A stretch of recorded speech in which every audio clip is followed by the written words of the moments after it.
For weeks, she followed him in silence through the polished streets of the city, a little girl, no older than 6, barefoot and dressed in a faded cotton dress, trailing in the shadows of a millionaire who never once looked back. Every day, he walked across the same cobblestone street on his way to his glass and steel empire, completely unaware that within him lay the answer to the greatest mystery of that child's life. But when she finally tugged on his pant leg one rainy morning and softly asked if she could go home, both their worlds shattered, only to be rebuilt in a way neither of them could have ever imagined. Subscribe to the channel for more stories that will touch your heart every single day. The alarm buzzed at 5:45 a.m., just like it had every morning for the past 15 years.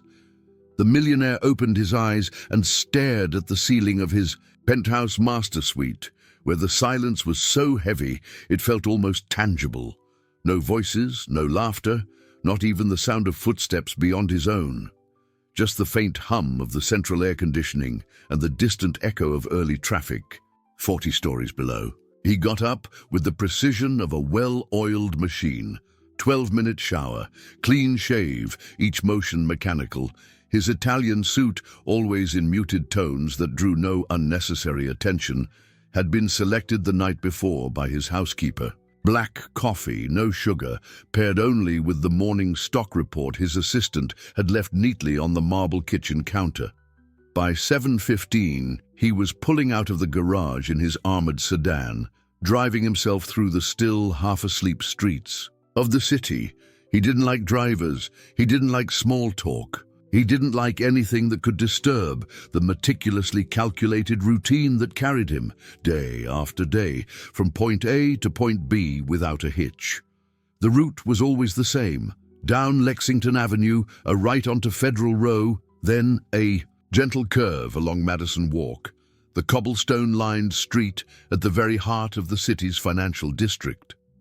There, between landmark buildings and sleek modern towers, he'd pull into his private parking space and walk the final 200 meters to the mirrored 22-story building that housed his empire. For those 200 meters, he was just another executive among dozens, headphones in, not for music, but as an invisible shield against the world.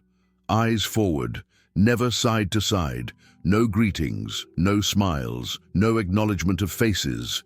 It was as if he moved through a transparent bubble that protected him from any unnecessary human interaction.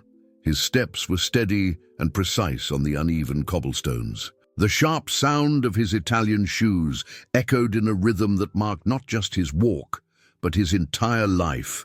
Predictable, controlled, empty. What he didn't know was that, for the past 3 weeks, that rhythm had picked up an echo. The girl was 6, maybe 7. Hard to tell.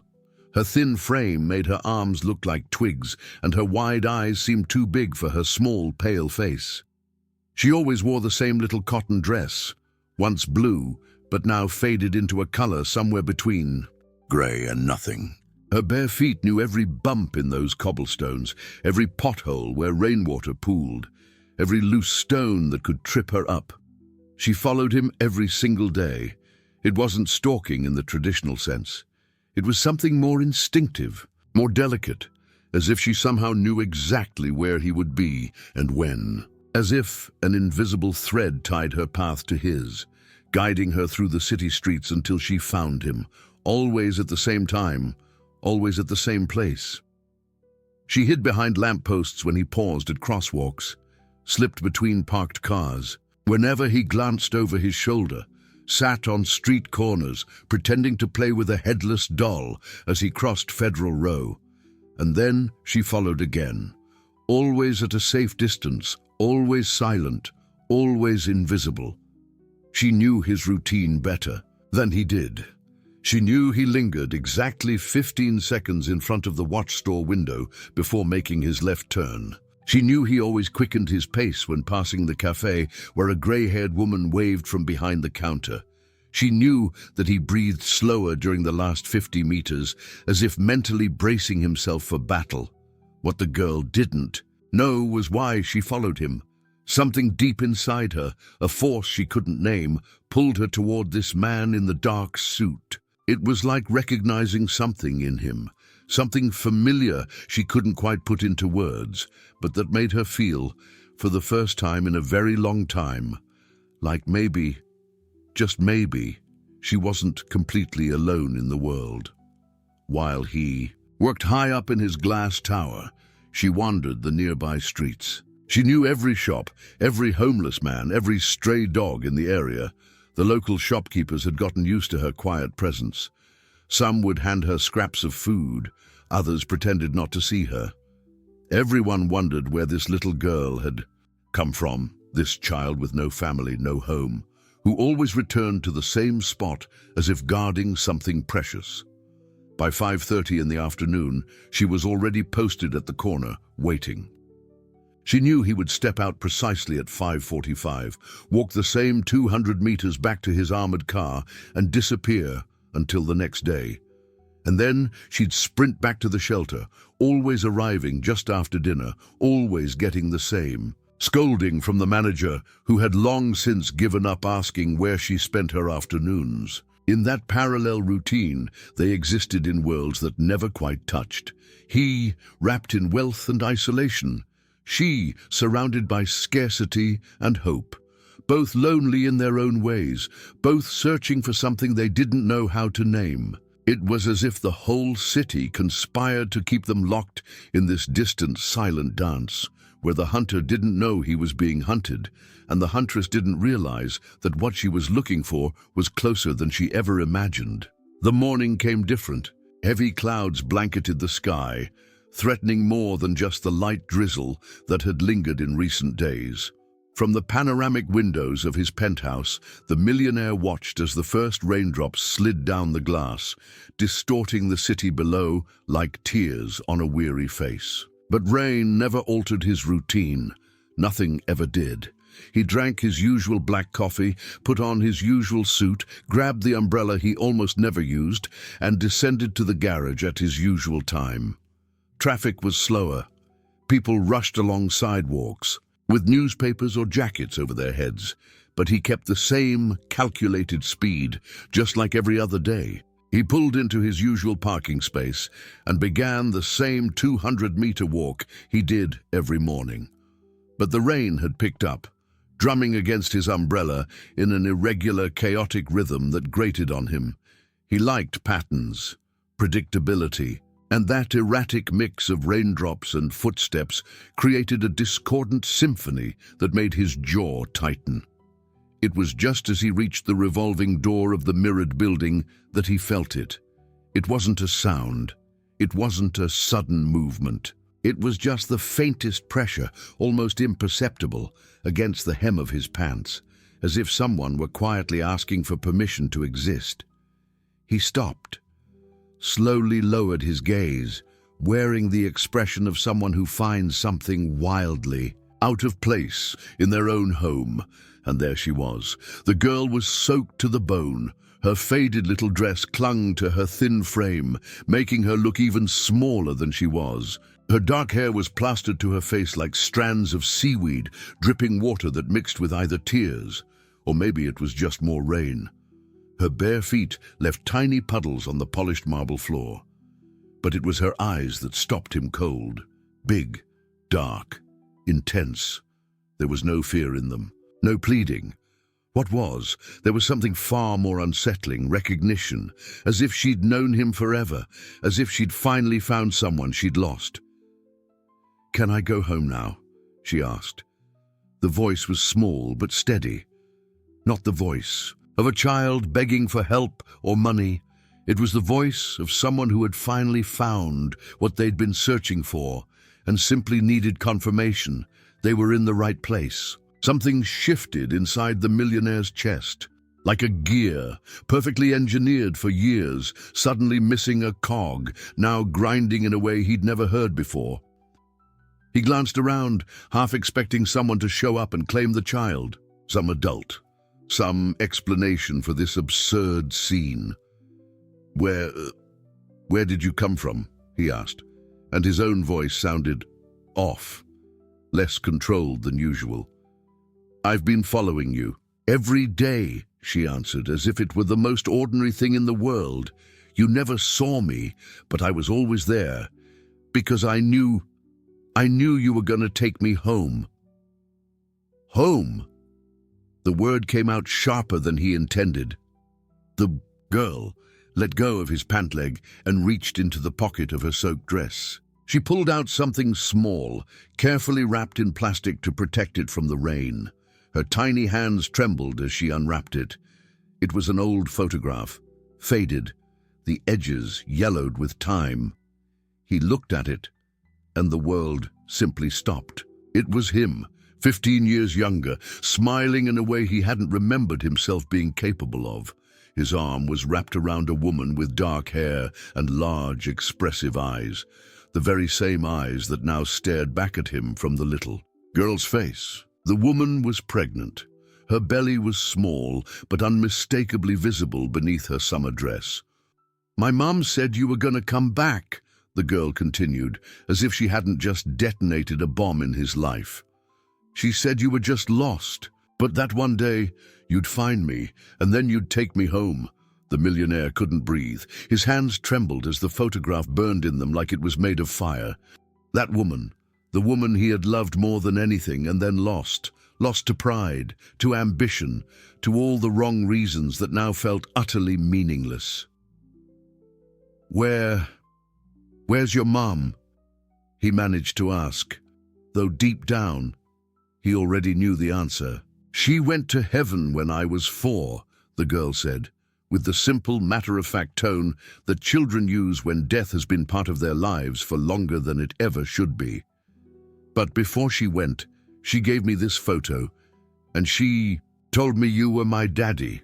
She said you just didn't know it yet, but you would one day." His knees almost buckled. He leaned against the glass wall, the world spinning around him. Employees passing by slowed their steps, casting curious glances at the surreal scene. The most powerful man in the city, soaked, slumped against a wall, holding an old photograph, staring at a scrappy little girl like she was a ghost. "What's your name?" he asked, his voice barely a whisper. I can't tell you," she said, shaking her head. "The lady at the shelter said it's dangerous to tell strangers my name.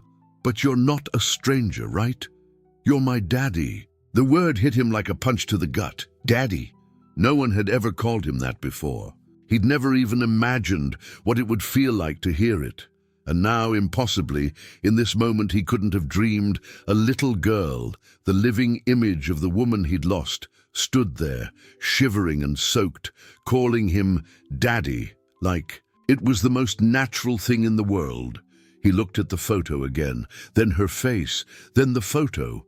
The resemblance was undeniable, not just to her mother, but to him, the shape of the eyes, the line of the jaw, even the way she held her, small shoulders upright, defiant despite being drenched and vulnerable. "Come on," he said at last, reaching out his hand. "Let's get out of this rain." The girl smiled for the first time, a small, cautious smile, but real. She took his hand with her tiny, freezing fingers, and together they stepped into the mirrored building that, from this moment on, would never be the same again. The elevator climbed in silence to the 22nd floor, his executive office. The millionaire kept his eyes locked on the numbers lighting up with each floor, trying to process what had just happened. Beside him, the little girl scanned everything around her with quiet curiosity, her bare feet leaving tiny, wet footprints on the plush carpet. When the elevator doors opened, his assistant immediately stood up from her desk, but froze halfway when she saw them. Her boss, always impeccable, was drenched, his tailored suit soaked and wrinkled. And beside him was a little girl who looked like she'd wandered straight out of a Dickens novel. "Sir, you're 9 o'clock," she started, but he cut her off with a wave of his hand. "Cancel everything today," he said, his voice still sounding foreign even to himself. "And get her something dry to wear, kid's size, 6 years old, shoes too, and something to eat." His assistant blinked several times, as if trying to process instructions in a language she didn't speak. In 15 years working, for him, she'd never seen a child on this floor, never seen him show concern for anyone who wasn't a billionaire client. "Of course, sir, but may I ask?" "No," he replied flatly, steering the girl toward his office. The executive office was a temple of glass and steel. Floor-to-ceiling windows offered a panoramic view of the city. A massive mahogany desk dominated the center of the room, surrounded by leather chairs and shelves lined with business awards and trophies. It was a space designed to intimidate, to radiate power and success to anyone who stepped inside. The little girl, however, didn't seem intimidated in the slightest. She walked right over to the leather couch in the corner and sat down like she owned the place, leaving a wet imprint on the outrageously expensive upholstery. She set her headless doll beside her and began swinging her legs, which didn't come close to reaching the floor. "It's big," she said, glancing around, "but it doesn't look like a home." "It's not a home," he replied, still standing by the door like he wasn't entirely sure what to do next. "It's where I work. Every day?" "Every day." That sounds boring. The simplicity of the comment hit him in a way he hadn't expected. It was boring, terribly boring, but it had been so long since he'd questioned it, that the routine had simply become routine. He walked over slowly, like approaching a wild animal that might bolt if startled. He sat in the chair across from her, keeping some distance. For a few moments, they just stared at each other in silence. "Are you sure?" he finally asked. "About your mom, the photo, about me?" She nodded. "She used to talk about you every night before I went to sleep. She said you were strong and smart, but your heart was hurt. She said that's why you left, but that one day you'd come back." "I didn't know," he said, his voice coming out quieter than he intended. "I didn't know about you if I had." "She knew you didn't know. She told me she tried to tell you, but you were already too far gone. She said you lived in a different world, a world where people like her didn't belong." Every word landed like a dagger in wounds he'd thought had long since healed. He remembered their last conversation, the harsh words, the slammed door, walking away without looking back. He remembered how his family had pressured him, how business had become more important than anything else, how he'd chosen success over love. How did she... He couldn't even finish the sentence. "She got sick. The doctor said it was something in her blood. She got really weak, but she never stopped talking about you. Even at the end, she held the photo and said you would find me." The silence that followed was heavy as stone. He looked at the small, fragile child in front of him and tried to see the woman he'd once loved. And she was there, in every feature, every gesture, every word. It was like she'd left a piece of herself behind to keep living in the world. "What happens now?" the girl asked, with the unsettling practicality of a child who's had to grow up far too quickly. A good question, one he had no answer for. He didn't know anything about children, nothing about being a father. His life was a complicated puzzle of meetings, investments, strategies, and returns. Where did a 6-year-old fit into any of that? A knock at the door. His assistant entered, holding a few shopping bags. She'd managed to find some children's clothes at a nearby store. A simple dry dress, a tiny cardigan, socks, and shoes. There were also a few sandwiches and a cup of milk. "You can change in the bathroom," he told her, pointing to the side door in his office. The girl grabbed the clothes and headed to the bathroom without hesitation. While she was changing, for the first time since she appeared, he was alone with his thoughts. He picked up the phone and dialed a number he knew by heart. "Dr. Peterson, it's me. I need a paternity test. ASAP. Yeah, it's urgent." When she came back out, it was like looking at a different child. The clean dress and new shoes made her look like any other kid. Not the little orphan who had shown up in the rain, but the eyes. The eyes were still the same, big, serious, and filled with a kind of wisdom that had no business living in someone so young.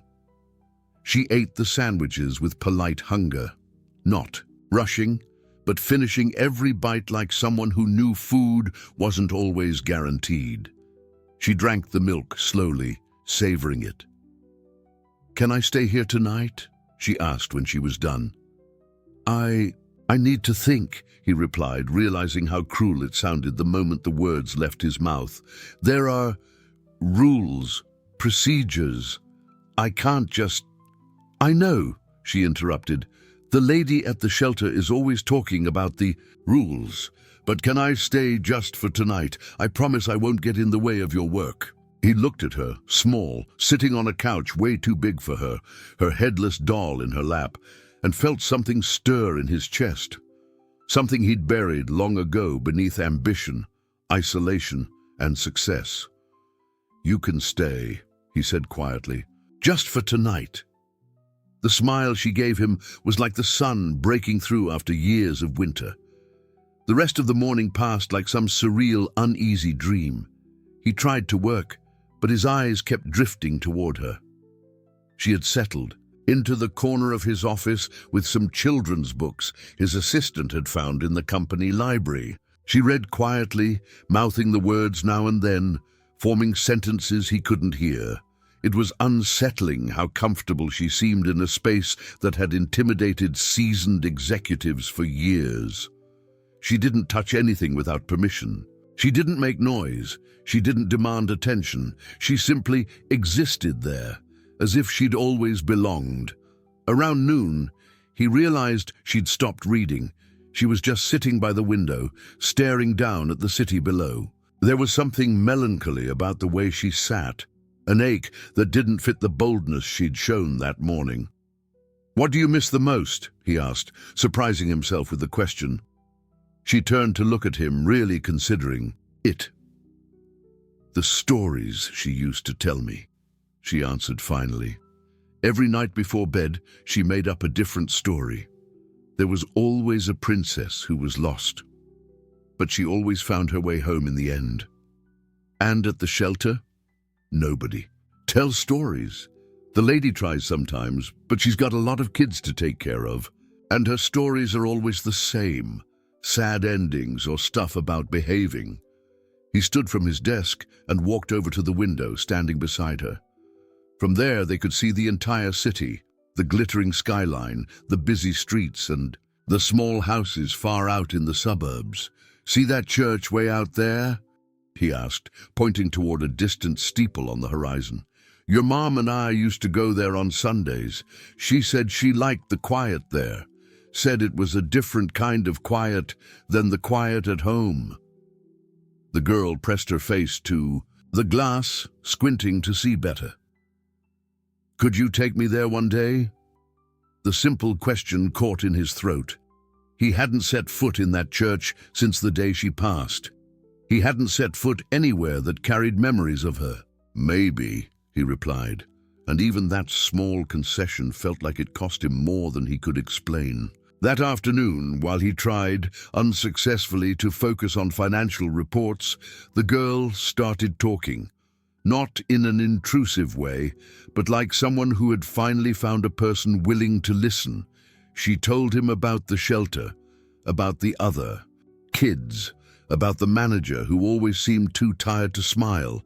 She told him how she snuck out in the mornings to follow him, how she'd memorized his routine, how she knew he always stopped at the same watch shop. "Why did you always stop there?" she asked. He hesitated. In that shop window sat an old gold watch his mother had shown him when he was a child. She used to say that one day, when she had enough money, she'd buy it for him. She never got the chance, and he'd never had the courage to go inside. Never had the strength to stop looking at the watch that represented a promise left unfulfilled. "It's complicated," he said. But something in her expression made him continue. "My mom wanted to buy me that watch. She never could. Why don't you buy it for yourself?" The simplicity of the question completely disarmed him. Why didn't he? He had more than enough money to buy the entire store. But the thought had never even crossed his mind. "It's also complicated," he repeated, but with far less conviction. As the sun began to set, painting the office in a golden glow, the little girl drifted off to sleep on the couch. She curled up, hugging her headless doll, her face peaceful, an odd contrast to the tension that knotted his entire body. He watched her sleep, realizing he had no idea what to do next. He called Dr. Peterson, who confirmed the paternity test. Could be done the next day, with results in 48 hours. Then he called his lawyer, who immediately launched into a long list of legal complications that came with a situation like this. After that, he called a private investigator, asking for a full background check to verify the girl's story, look into her mother's history, and confirm the shelter's records. But through all the necessary practical calls, his eyes never strayed from the sleeping child. There was something about her that touched a part of him he couldn't explain. It wasn't just the possibility that she was his daughter. It was something deeper, primal, like she embodied a part of himself he'd lost a long time ago. When she woke up, it was already dark outside. The city lights glittered like fallen stars, a sight he'd long ago stopped noticing. "I have to go back to the shelter," she said, rubbing her eyes. "If I don't make it back before dinner, the lady gets worried." "I'll drive you," he said without a second thought. On the drive over, she pressed her face to the window, watching the streets she knew so well from a completely different perspective. The shelter was in a part of the city he rarely visited, tucked between small houses and mom-and-pop stores. When they pulled up to the two-story building with peeling paint and a simple wooden sign by the door, something squeezed in his chest. This was where his daughter, had spent the last 2 years, among dozens of other abandoned or orphaned kids. "Are you coming back tomorrow?" she asked as she reached for the door handle. "I am," he replied, and realized it was true. "Promise?" "Promise." She smiled and hopped out, walking toward the door with her shoulders squared and head held high. He sat there watching until she disappeared inside. And then he stayed. For several minutes, just staring at the place that had sheltered his daughter while he'd been living his meticulously empty life. When he finally pulled away, he drove slowly through the city, seeing everything with different eyes. It was like someone had changed the frequency of the radio in his life, and now, for the first time, he was hearing signals that had always been there, but that he'd never tuned into before. The paternity test confirmed what his heart already knew. When Dr. Peterson handed him the results with that undeniable 99.9% genetic match, it felt like the ground shifted beneath his feet. It wasn't a possibility anymore. It wasn't hope or fear.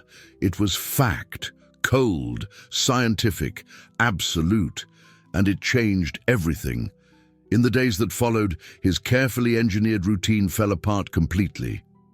For the first time in 15 years, he arrived late to the office, left early, cancelled meetings. Every afternoon at 2 o'clock, he drove to the shelter to pick her up.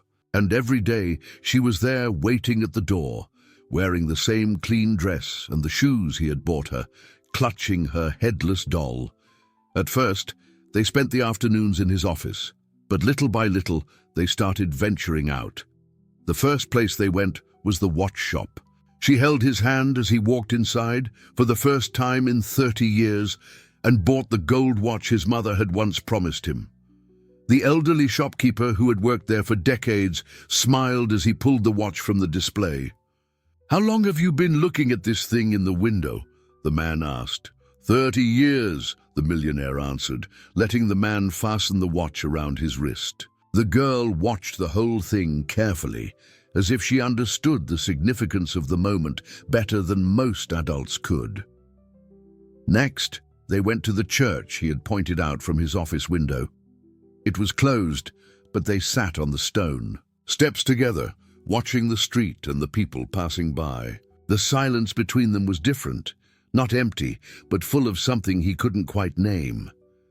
"She's here," the girl said suddenly. "Who?" "My mom. She told me when I found you she'd always be close by, watching over both of us." He didn't believe in spirits or the afterlife, but something in her voice, its certainty, made him glance around, as if he could somehow sense a presence he'd long given up on searching for.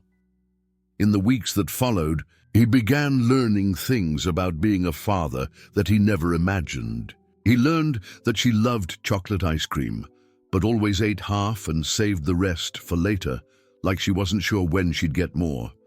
He learned that she could read better than most kids her age, because her mom had taught her using old newspapers and discarded magazines. He learned that sometimes late at night she woke up from nightmares, searching for someone who wasn't there. "What do you dream about?" he asked one afternoon, after she told him about a nightmare she'd had the night before. "I dream I'm running after someone, but they always run faster than me, and when I call, they don't hear me. Then I wake up, and I remember I have you now." The absolute trust in her voice was both comforting and terrifying. She had placed her entire faith in him, a man who knew nothing about raising a child, a man who had spent his whole life avoiding emotional responsibility. That was the moment he decided he had to do this right. He hired the best family attorney in the city, a man named David Monroe, someone known for handling complicated custody and adoption cases. But their first meeting was a gut punch. "This is a delicate situation," Mr. Monroe explained, flipping through a thick stack of documents on his desk. "She's been under the care of the state for 2 years. There are procedures, background checks, home visits, and there's a complication." "What kind of complication?" "A relative has come forward, her mother's uncle, her younger brother. He's contesting your claim and petitioning for custody." The blood drained from his face. "And where was this man for the last 2 years?" "According to the records, he's been incarcerated. Petty offenses, nothing major, but he was released 3 weeks ago. That's when he found out about the child. He's claiming that as a biological relative, he has the stronger right to custody." "And me? Doesn't the paternity test mean anything?" "It means a lot, but the system tends to prioritize traditional family structures whenever possible. You're single, you work long hours, you have no prior experience raising a child. He's married, has a stable home on paper, and claims he can provide a normal family environment." That night, he couldn't sleep. He paced his penthouse, wondering how he would tell her that maybe she couldn't stay with him, that maybe those precious afternoons together had just been a fragile illusion. The next day, when he picked her up from the shelter, she noticed immediately that something was wrong. "You're sad," she said as soon as she climbed into the car. "A little. Is it because of me?" The directness of the question caught him off guard. He pulled the car over to the curb and turned to face her. "Never because of you," he said. "You're the best thing that's happened to me in a long, long time. It's just, sometimes grown-ups make things complicated." "Is someone trying to take me away from you?" Her sharpness was startling. "How do you know that? The lady at the shelter was acting weird today. She kept looking at me like she felt sorry for me. And there's a man there. He says he's my uncle. He wants to talk to me tomorrow. What do you think about that?" She was quiet for a moment, staring down at her small hands folded in her lap. "I don't want an uncle," she said finally. "I want a daddy. I waited so long for you." Her voice trembled on the last words, and it felt like someone had reached into his chest and squeezed his heart tight. He got out of the car, walked around to her side, and opened her door. Then he knelt down on the sidewalk until they were eye level. "I'm going to fight," he said. I'll do everything I can to make sure we stay together, I promise. Even if it's hard, especially if it's hard." She smiled through the tears welling up in her eyes and threw her arms around him with a strength that seemed impossible for someone so small. Right there, kneeling on the sidewalk, holding his daughter, he understood that his entire life had been leading to this moment. All the success, all the wealth, all the power, none of it meant anything if he couldn't use it to protect her. "Can I tell you a secret?" she whispered in his ear. "Of course. My mom told me you were going to teach me how to be strong, but now I think maybe I can teach you too." When they got back in the car, he drove differently, slower, like he was savoring every second of that afternoon, knowing it could be one of the last. But something new stirred inside him, something he hadn't felt in years: determination. Not the cold, calculated kind that had built his empire, but something warmer, fiercer, something that came from a much deeper place. He had found his daughter. Now he needed to become the father she deserved. The meeting with the uncle was held in a sterile, windowless room at the shelter, under the supervision of the shelter manager and a social worker. He arrived an hour early, nervous in a way he hadn't been since he was a teenager. He'd spent the whole night playing out scenarios, rehearsing arguments, and trying to picture what kind of man would try to take his daughter away. When the uncle finally arrived, it hit him like a punch to the gut. The man was short, wiry, with stained teeth and clothes that reeked of cheap cigarettes. But it wasn't his appearance that unsettled him. It was the look in his eyes. Not love, not longing, but calculation, interest. "So, you're my niece," the man said, squatting in front of her with a forced smile. "I'm your mama's brother. I came to get you, to come live with me and my wife." The girl instinctively leaned closer to the chair where the millionaire was sitting. She didn't say a word, just stared at the man with those big, serious eyes. "She's real quiet, huh?" the uncle commented to the social worker. "My wife's gonna like that. She always wanted a little girl, someone to help out around the house." Those words made the millionaire's fists clench. Help out around the house, as if this little girl was some kind of maid in training. "And do you have the financial means to care for a child?" the social worker asked, flipping through her notes. "Sure do. My wife cleans houses, and I pick up jobs here and there. We ain't rich like him over there." He jerked his chin toward the millionaire. "But we know what a real family looks like." "May I speak with her in private?" the millionaire asked the social worker. "Of course. Sweetie, do you want to go outside for a bit with him?" They stepped out into the small concrete yard behind the shelter where a few kids played on a rusted old seesaw. The girl sat on a weathered bench, her feet swinging back and forth, staring at the ground. "How are you feeling?" he asked, sitting beside her. "Scared," she answered without hesitation.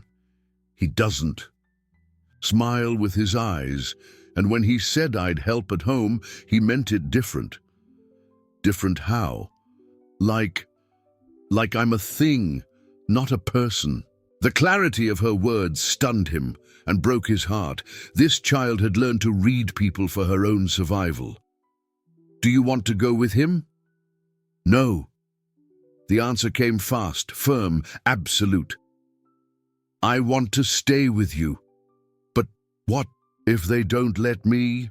Before he could answer, the shelter manager appeared at the door. "Can you both come back in? We need to finish the interview." When they walked back into the room, the uncle was bragging about his house, about how the child would have her own room, which in reality would be shared with his wife's teenage daughter, and about how she'd grow up in a healthy, family-oriented environment. That's when the social worker asked a routine question that changed everything. "Sir, can you provide birth certificates, identification, and documents proving your relationship?" "Of course," the uncle said, fumbling through an old, worn folder. "I've got everything right here, my birth certificate, my sister's—" He stopped mid-sentence.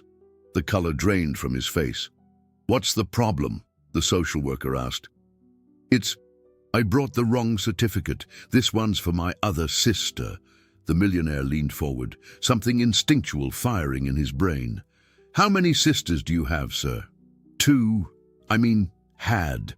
One passed away a few years back. The other, well, we don't really talk." "And which one was the girl's mother?" The man hesitated, eyes darting nervously around the room. "The one who died, obviously." "And what was her name?" Another long pause. Maria. Maria Silva." The girl's head snapped up. "My mom's name wasn't Maria," she said, her voice small but steady. "Her name was Anna Carolina." Silence swallowed the room. You could hear the hum of the overhead lights. The uncle tried to recover. "Yeah, right, Anna. I got confused. So many names in the family." "And what's my grandma's name?" The girl pressed on, her tiny voice sharper now, filled with quiet courage. "If you're my mum's brother, you know your own mother's name, right?" Sweat broke out across the man's forehead. "Look here, kid. That's not how you talk to an adult." "Answer the question," the millionaire said, his voice like steel. It's been so long. We had a big family, lots of siblings." The social worker snapped the folder shut with a sharp clap. "Sir, I'm going to have to ask you to leave. We'll be conducting a full investigation into your identity and your claim before moving forward with anything." The man shot to his feet, knocking over his chair. "This is discrimination. Just because he's got money, you all think he can do whatever he wants. I'll be back with a lawyer." He stormed out, slamming the door behind him, leaving a heavy, stunned silence in his wake. The girl was pale, but in her eyes there was something that looked a lot like relief. "How did you know?" the millionaire asked quietly. "My mom always made me repeat her name, Grandma's name, the places we lived. She said as long as I remembered she'd never really be gone. That man didn't know anything about her." As they left the shelter, he drove aimlessly for a while, trying to process what had just happened. The girl sat quietly in the passenger seat, watching the world roll by. "You were really brave in there," he said at last. "I was scared," she admitted. "But you were with me. My mom used to say, you only have to be a little braver than the fear." She was a wise woman. "Yeah, and she chose you to be my daddy. She wouldn't have chosen wrong." In that moment, driving through the city with his daughter sitting next to him, he realized that it wasn't just her who had been saved that day. He had been saved too, from an empty life, from an existence without meaning, from a loneliness so deep it had become invisible, a constant ache he no longer even noticed. The weeks following the incident with the fake uncle brought a deceptive sense of calm. The millionaire had hired not only lawyers but private investigators to vet anyone who might try to stake a claim on the girl. He'd started the legal adoption process, hired a child psychologist to help her adjust, and even had one of the penthouse bedrooms completely renovated for her.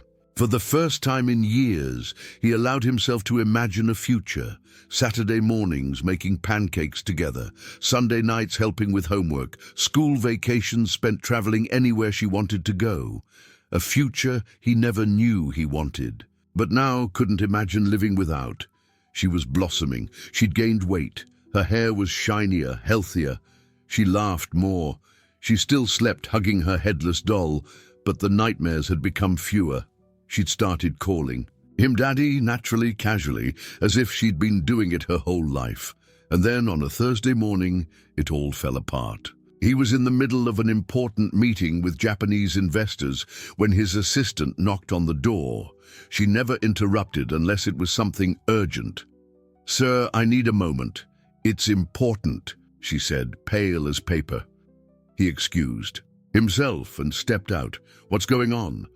"There's a court summons and there's a news crew downstairs. They're asking questions about the child." His hands trembled as he grabbed the papers. It was a temporary court order. Effective immediately, all adoption proceedings were suspended, pending clarification of procedural irregularities and concerns regarding the petitioner's fitness. The order was signed by a judge he didn't recognize, but the name on the legal filing made his blood run cold. It belonged to one of the most ruthless, expensive law firms in the city. "Who's behind this?" he asked David, Monroe over the phone minutes later. "I'm still digging, but what I know so far, it's not good. Someone with serious money and serious influence is bankrolling this. They're claiming you're unstable, that your personal life makes you unfit to raise a child, that you're exploiting this situation for a publicity stunt. That's outrageous. I know it, you know it, but they've got evidence, photos of you leaving bars alone over the years, records of short-term relationships, statements from former employees saying you're cold, distant. They're building a narrative. A lonely man with a damaged reputation who saw this kid as a chance for redemption." He sank heavily into his chair. "How long do we have?" "The hearing is tomorrow. They fast-tracked it, citing the urgent welfare of the child. That afternoon, when he arrived at the shelter, the girl was waiting at the door like always, but something was different. The manager had called her into the office earlier that day. No one had told her exactly what was going on, but she felt the tension in the air. "Can we leave?" she asked as soon as she got in the car. "Leave where?" "Just leave. You and me, we can go somewhere far away. Live in a little house, just the two of us, away from all these complicated people." Her innocence made him smile even as his chest tightened with dread. "It's not that simple, sweetheart. Why do grown-ups always say that? I love you, you love me. We want to stay together. Why isn't that simple?" He pulled the car into a quiet park and turned to face her. "How do you explain to a 6-year-old that the world is run by laws and procedures that don't always make sense? How do you explain that sometimes? Love isn't enough. There are some people who think I wouldn't be a good dad for you," he finally said. "But they don't know me. And they don't really know you." "No, they don't. Then why do they get to decide what happens to us?" It was a question for which he had no answer. They got out of the car and walked toward a small lake where a few ducks floated lazily. She tossed breadcrumbs, something he always kept in the car now, ever since he discovered how much she loved feeding ducks. "Can I tell you another secret?" she asked, watching the ducks gather. "Always. Sometimes I dream about my mom. She says everything's going to be okay, but that maybe we have to go through hard things first. She says you're stronger than you think. And what do you think? I think if you fight for me, I'll fight for you too. And two people fighting together are way stronger than one person fighting alone." That night, he worked late with David Monroe, preparing for the hearing. The next morning, they combed through documents, organized witness statements, compiled evidence of how dramatically the girl's life had improved since she'd come into his. But there was a shadow hanging over everything. They still didn't know who was really behind the lawsuit, who wanted so badly to separate them. And without knowing the enemy, it was hard to know how to fight. Around midnight, when he finally got home, he found an envelope slid under his door. No return address, just his name written in elegant handwriting. Inside, a single sentence. "Some mistakes from the past come with a heavy price. Walk away from the child, and this all disappears." He crushed the paper in his hand, furious. But the message was clear. Someone wanted him to give up the girl, and they were willing to go to any lengths to make it happen. The question that haunted him the rest of the night was, who and why? The hearing began at 9 a.m. in a cold, formal courtroom. He arrived with David Monroe and a small team of attorneys, dressed in his best suit but feeling more vulnerable than he ever had in any boardroom negotiation. On the other side of the courtroom sat an elegant woman in her 50s, speaking quietly with her lawyers. When she turned around, it felt like a punch to the gut. It was Margaret, the mother of his ex-fiancée. The woman who had orchestrated the end of his relationship with Anna all those years ago, when she'd learned he was seriously involved with a girl from the wrong side of town. The same woman who had leveraged every ounce of her wealth and social influence to pressure his family into breaking off the engagement. Everything clicked into place.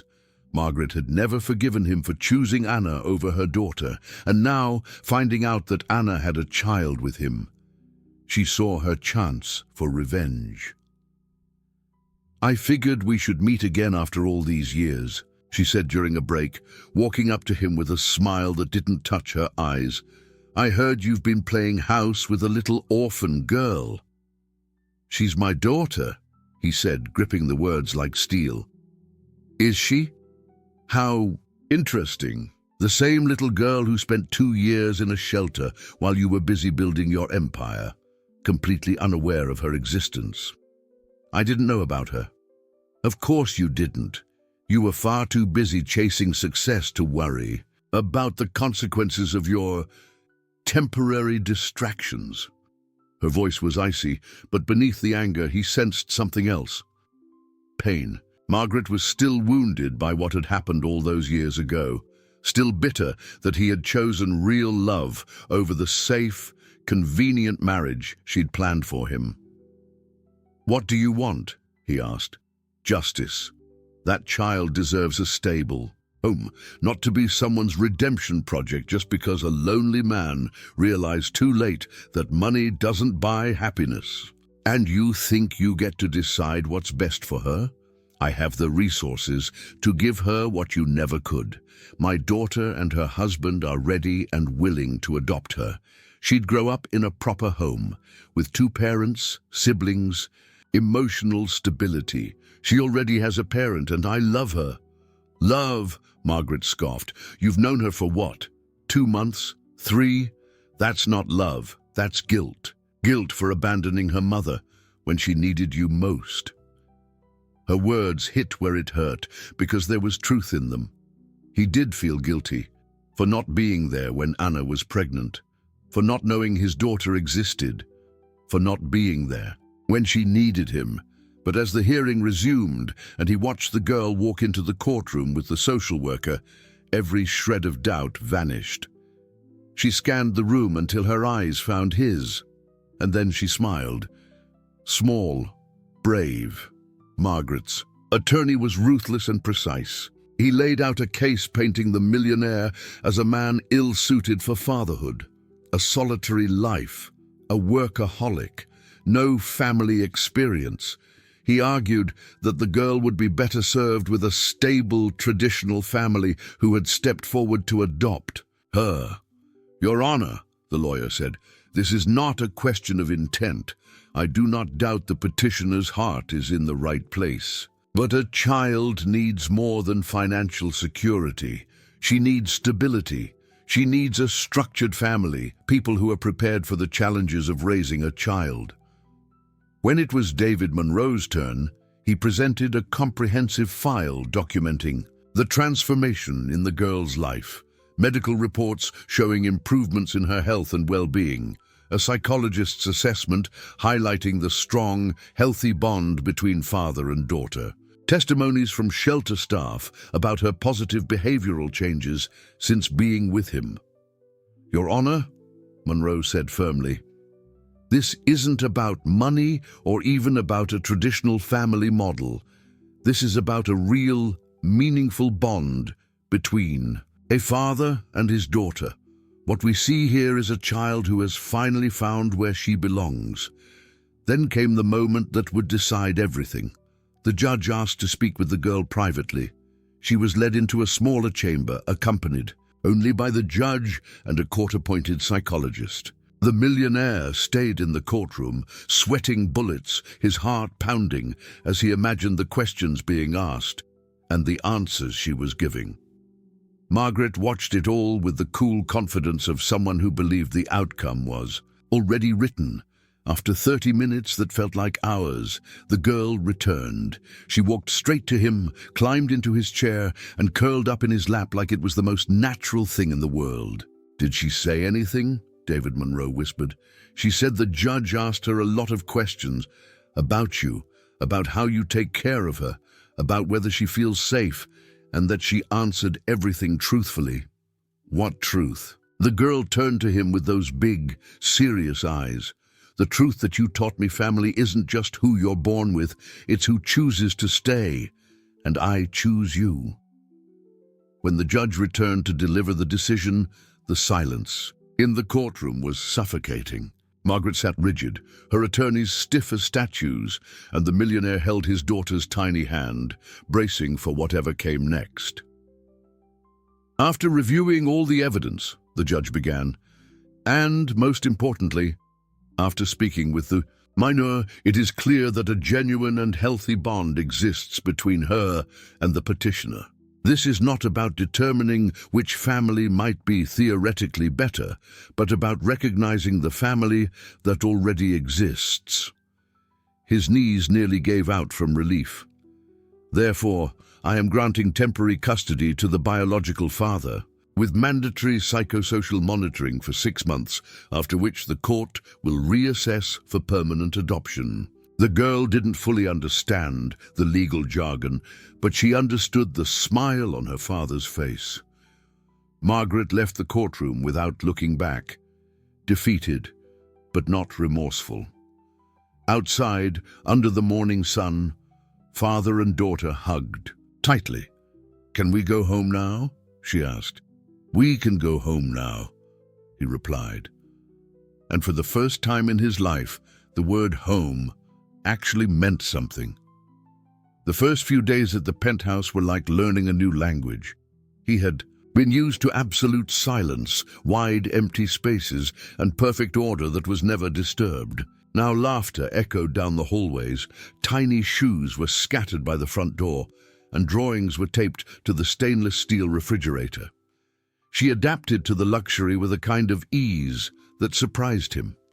She wasn't dazzled by the rooftop, a pool, or the walk-in closet the size of an apartment.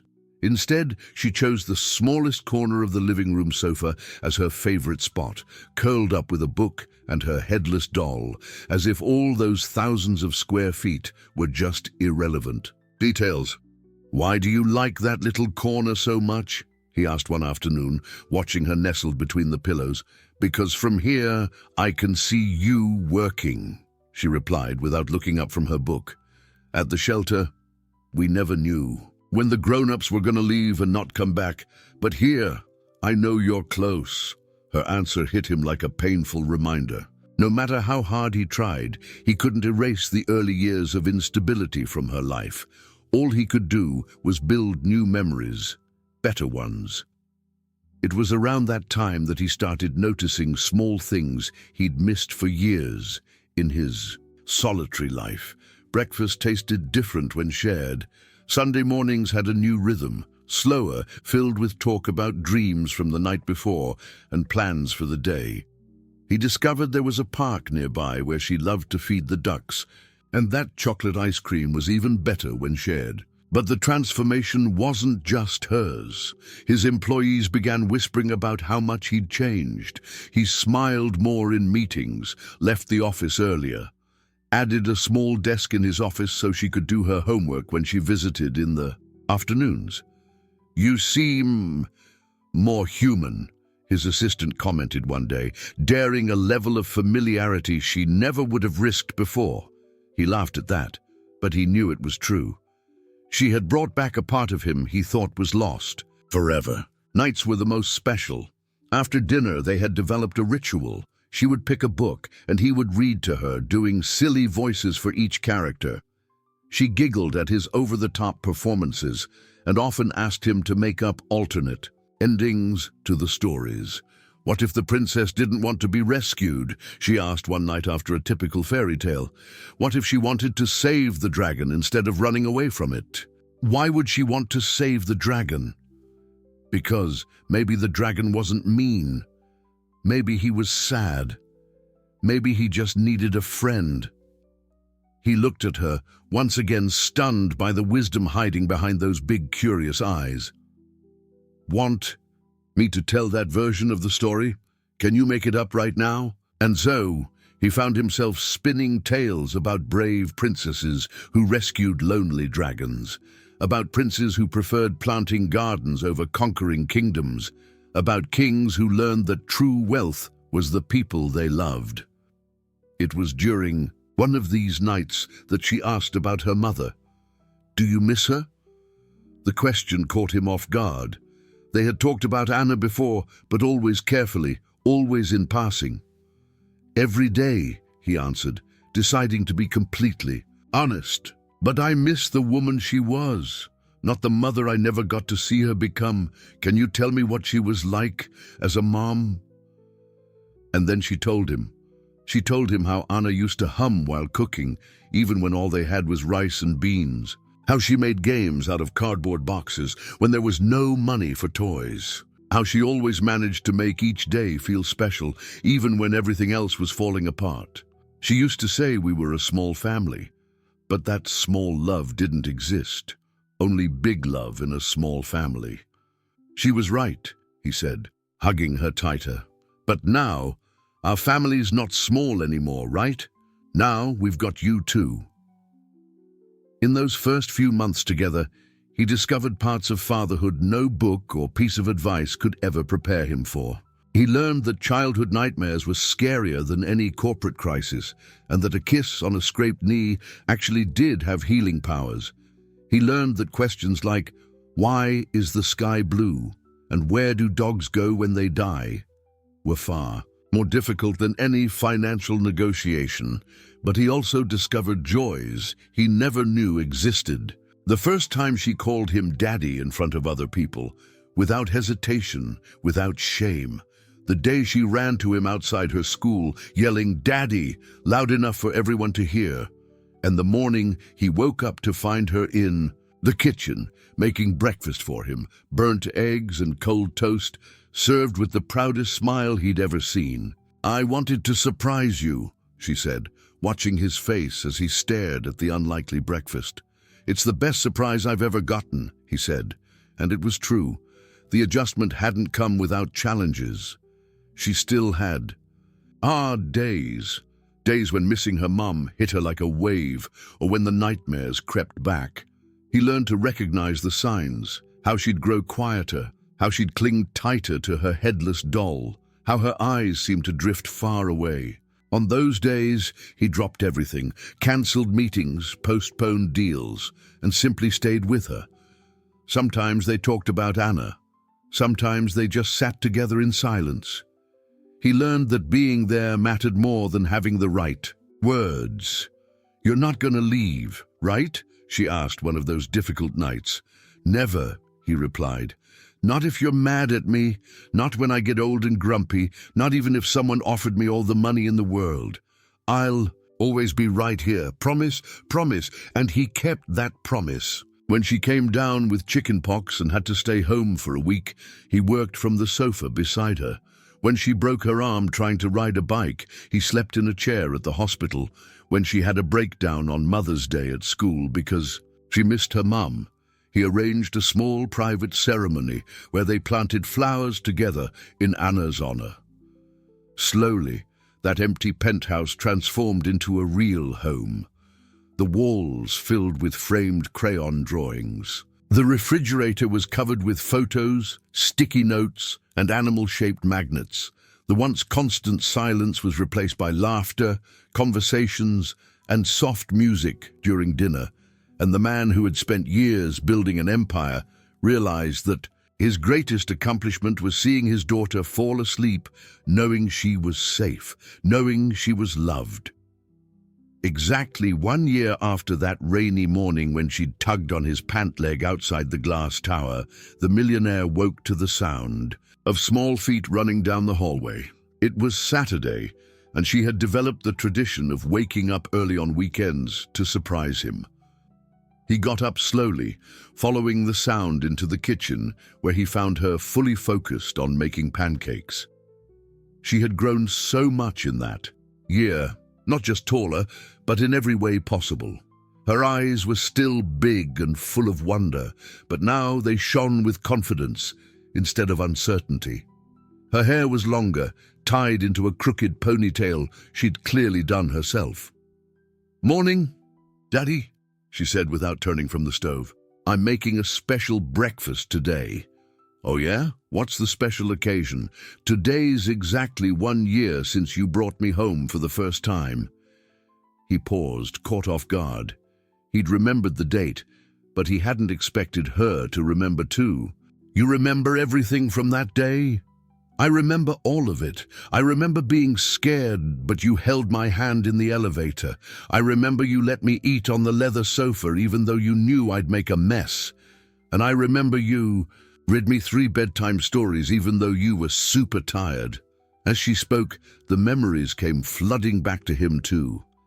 How lost he'd felt that day, not knowing the first thing about how to care for a child or how to make her feel at home.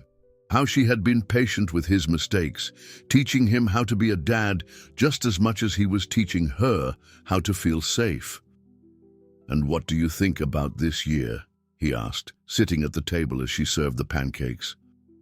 "I think it's been the best year of my life," she said without hesitation. "And not just because I have toys now or my own pretty room. It's because now I have you." After breakfast, they went on their usual Saturday walk, the one that had become a tradition. The route always included the park where she fed the ducks, the ice cream shop where she always picked chocolate, and he always picked vanilla, but they always ended up sharing, and the bookstore where she picked a new book for them to read together that week. On the way back, she stopped in front of the same watch store where, a year ago, he'd finally bought the gold watch his mother had once promised him. "Can I give you a present?" she asked. "You don't have to give me anything. You're already the best gift I could ever ask for. But I want to. Close your eyes."